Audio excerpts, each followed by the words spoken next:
Hello and welcome back to Newsroom Nigeria.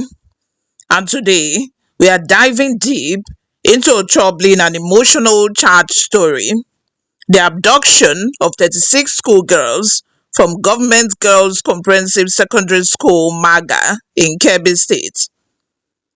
But beyond the tragedy itself, this case has sparked heavier, deeper questions.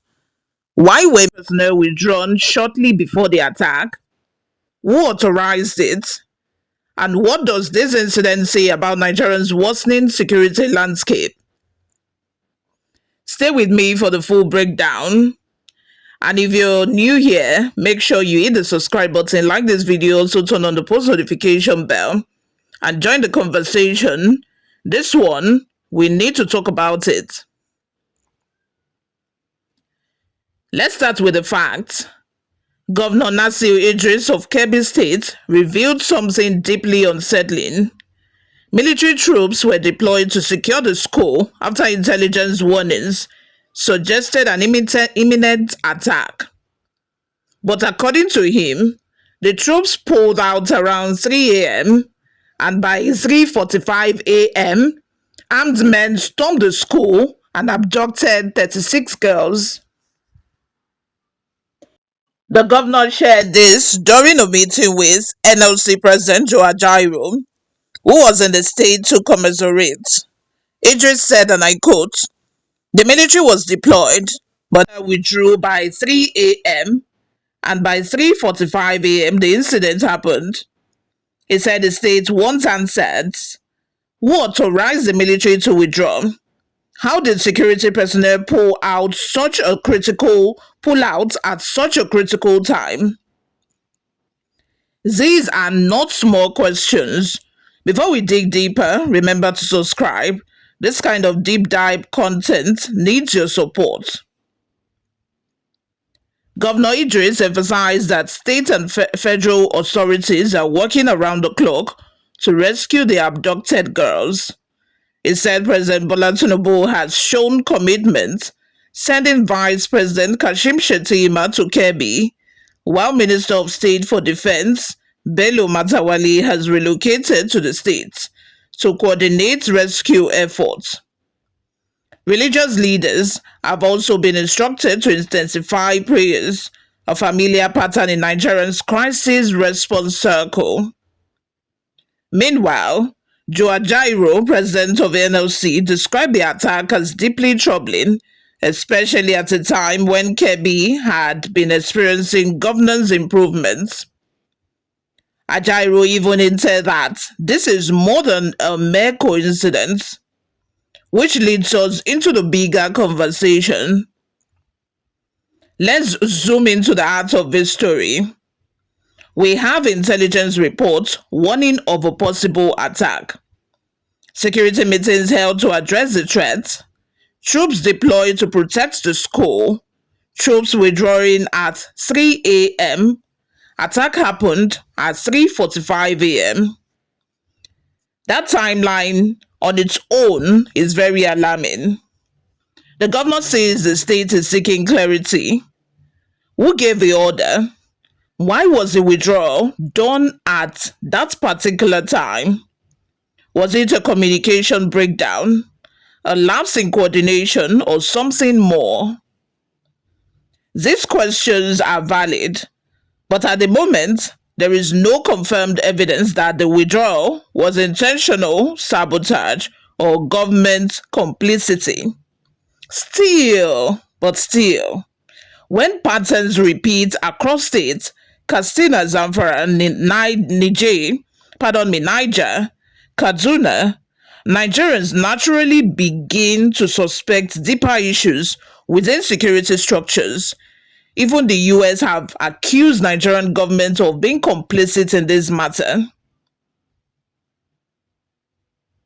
This is a part many of you want analyzed. Is the government complicit? Is there sabotage? Is there internal compromise within security agencies? Or is the system simply overwhelmed? Here is the responsible way to break it down. 1. Many Nigerians have developed strong suspicions over the years because attacks happen shortly after soldiers or police leave an area. Bandits operate in large numbers without interception. Communities report warnings that do not lead to preventative action. Intelligence often appeared to leak. The Kebbi case fits this pattern very well. Troops withdraw, attackers strike shortly after. Government complicity is a serious allegation, and as of now, there is no confirmed evidence that state or federal officials ordered a withdrawal to allow the attack. What is possible based on historical patterns include operational failure, poor communication, understaffing, indiscipline, or corruption at lower levels, rogue actors within security agencies acting independently, insufficient oversight. Nigerian security architecture is fragmented, overstretched, and in some cases compromised. When a system is weak, failures can appear intentional, even when they are not. When a sitting governor publicly questions the military's decision, that signals a serious internal disconnect. He said, and I quote, "That is our concern. We have asked the military to investigate and identify who gave that order." This is a governor openly saying he was not informed despite intelligence warnings. So, in conclusion, is the government complicit? There is no verified evidence of high-level complicity, but there is enough dysfunction, poor coordination, and possible infiltration within the security system to raise legitimate concerns. In other words, Nigerians are not imagining things. The patterns are troubling. The Kebbi abduction is not happening in isolation. Across Nigeria, banditry continues to escalate. Attacks often occur after suspicious security gaps. Rural communities are increasingly unprotected. Intelligence reports are not acted on quickly. Bandits travel in convoys, sometimes in broad daylight. Borders remain porous. Security agencies are overstretched. The governor even said, and I quote, "The worsening attacks suggest that enemies are working against this government." This reflects a sentiment many officials have quietly expressed, that there are internal saboteurs, or at least powerful interests benefiting from insecurity. Ajaero called the incident a distraction, suggesting something or someone wants to destabilize Kebbi's recent progress. It's a very complex web, and Nigerians deserve clarity. Beyond the political questions, there are real families suffering. Villagers have fled their homes. Parents are living in fear. Students across northern Nigeria are traumatized. Education is being crippled. Every attack pushes more family into displacement. Every abduction deepens distrust in the system. Every unclaimed failure widens the gap between civilians, and government.